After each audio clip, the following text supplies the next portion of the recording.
Alright, this is Team GLUT Gladiator, presenting game also called GLUT Gladiator, which is comprised of me, Joshua Bates, along with Frank Bernal and Daniel Remington as well.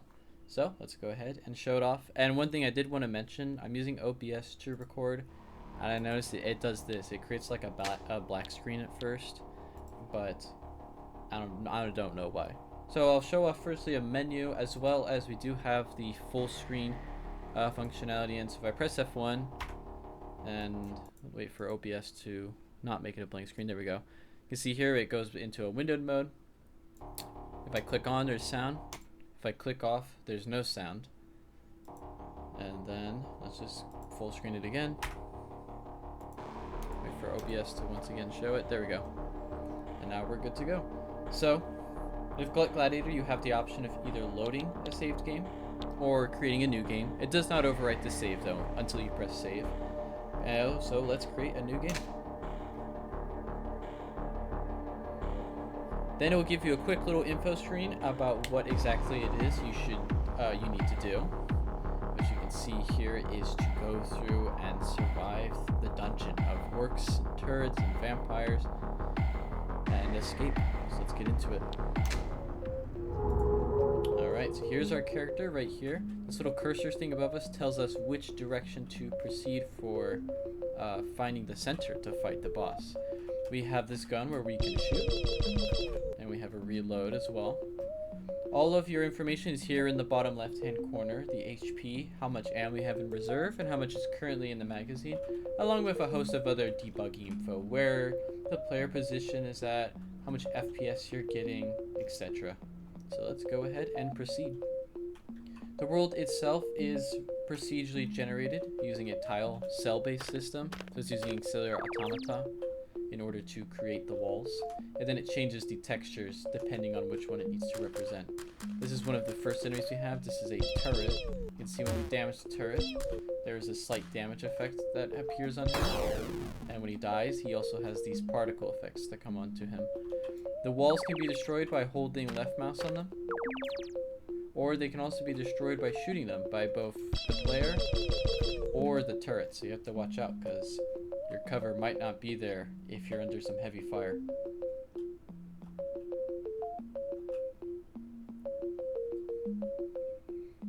There are actually four stages to the game.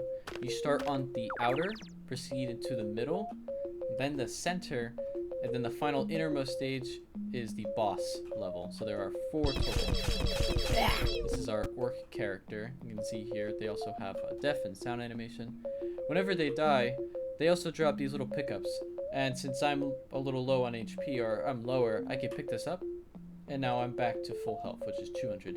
The smaller ones you saw are XP. Unfortunately, they do not have any current functionality though, so they're purely aesthetic purposes. The orcs cannot break through the walls, only the turrets can. And because they're pretty big, they have a hard time fitting through the small ones, but they can.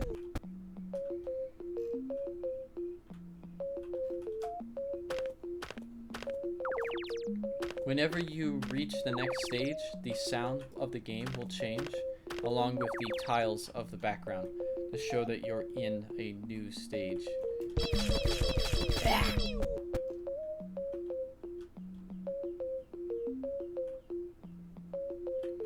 And just because we made it this far, let's go ahead and save.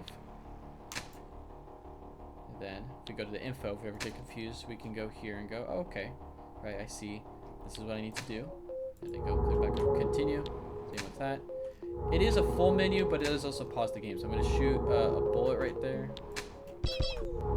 And then you can see they're still flying.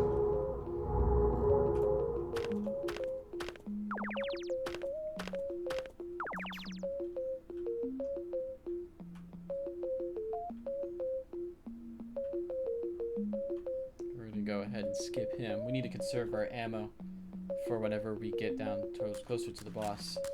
And while killing these turrets will yield us as well, sometimes with ammo. And I'll show there's a little blood effect whenever the player gets hit.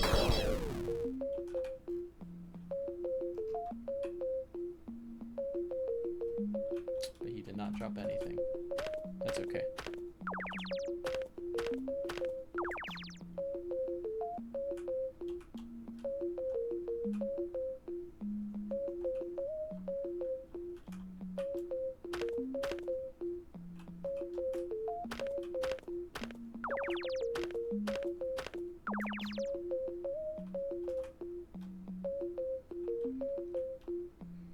world is quite expansive in GLUT Gladiator. There's a large amount of tiles that it has to generate. And so the first stage can take a little bit of walking to get through, especially when you have to dig through some of these tiles. In total, it spawns 16,000 chunks. It's a fixed number that it's set to. That number can be changed, but it does change certain things, so it's not necessarily set up for a dynamically sized world. It's just set up for this fixed but larger sized world. Each one of these chunks is 256 of the tiles you see. It's 16 by 16.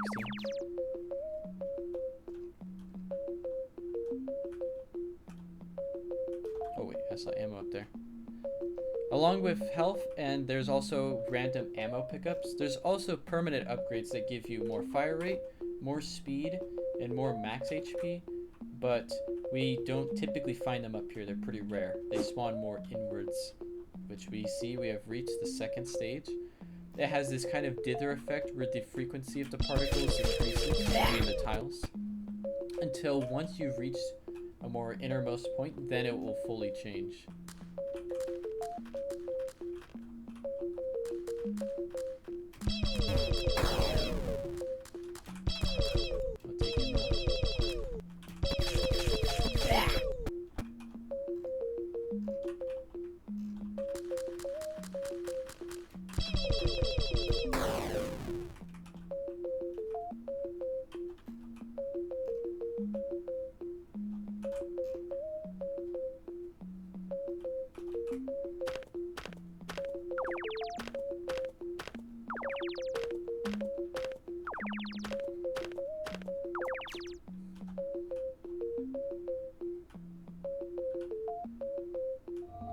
Go. Once you reach the next point, the sound does change, which lets you know that you're in a new area, and it's going to get a little more difficult. Up here, this one increases your movement speed. Unfortunately, there's no little particle effect to show that you've picked it up, but it does apply it. We'll go ahead and grab this health pickup in here.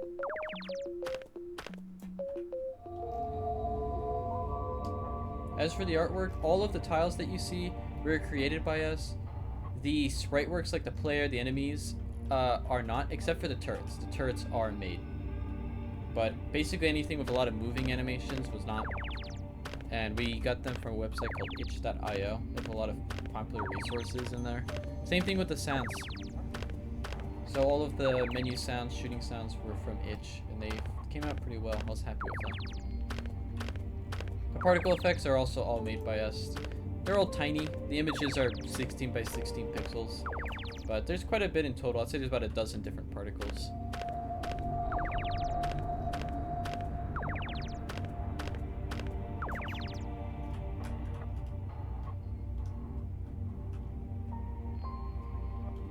This one is one that gives you max HP. It doesn't currently give you immediate HP though, so we'll only actually see its effect once we pick up a health.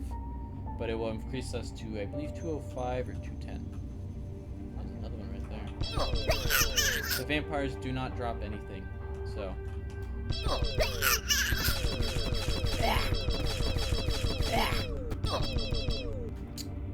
rid of ammo. Have to reload.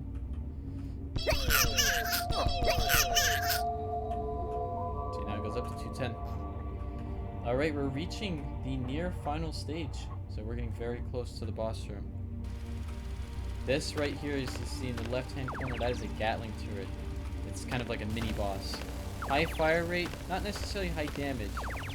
And by themselves, aren't too bad. But once they get up into a group, they can really do some damage. So we're going to go ahead and stay clear of him.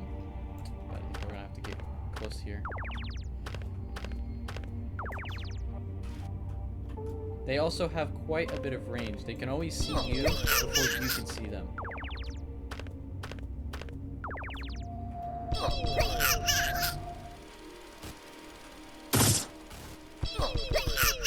Alright, let's take down this one over here. They do drop ammo, as well as oftentimes they will drop a fire rate pickup, so it is worth it to kill them. They have a very high rate of fire on them. They can kill you very quickly. But their downside is they have a very slow turning speed.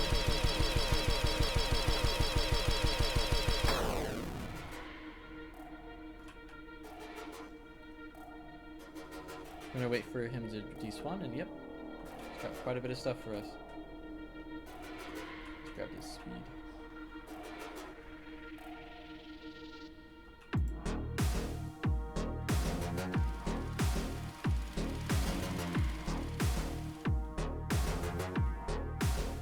We're trying to avoid a lot of the enemies because we need to conserve our ammo for the boss.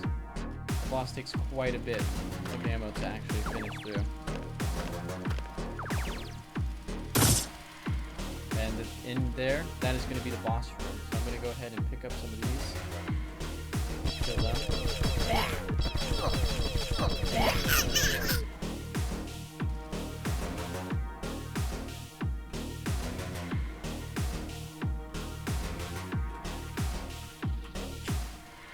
Alright, let's go ahead and fight the boss.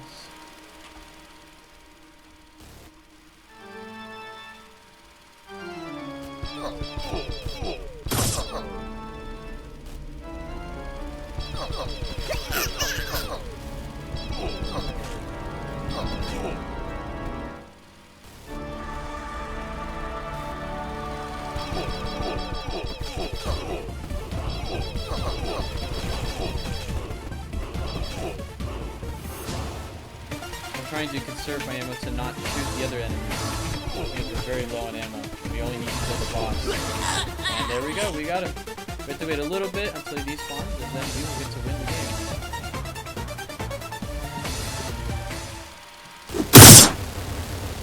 game. And there is our victory screen. Alright, I have to show off some of the last few pieces. After that, you exit the game. Nothing else really happens with it. So whenever I relaunch the game, we'll actually load from that existing save that we had. And I'll show off our level editor. Let's click load game. And here we are right here. So I'm going to go ahead and show off the save functionality. If I click on tab, we have this little editor over here where you can actually spawn in enemies like turrets. I'll spawn these Gatling guys. I'm going to click save. Exit. And I'm going to reload the game. Here we are. I'll also show the death screen over here as well. When you die, you have 1 life. You'll respawn back at the home. We call it the fob. When you're near the fob, you actually will resupply with ammo. As well as HP. But once you die, then this will explode and you will lose the game.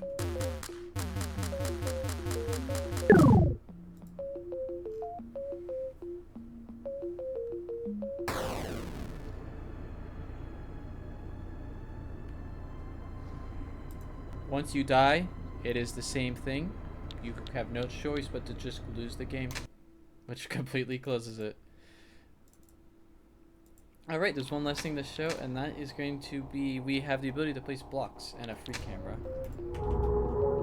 So in addition, you can also spawn pickups, so we can spawn a bunch of speed pickups, or max lives, or fire rates, so spawn a bunch of speeds. Let's see here, now we're walking pretty fast. You can also place walls as well, like this. The only kind of thing is that it doesn't replace the immediate center wall, so while it changes the others, it doesn't change itself, which is a planned thing to be fixed. But once you break it, then it's normal. So you can create your own structures. In addition, we also have the free camera, which allows you to fly around the map and really see its scale. See here, this is a pretty big map, and every single one is randomly generated, so you're always going to have a different experience with it.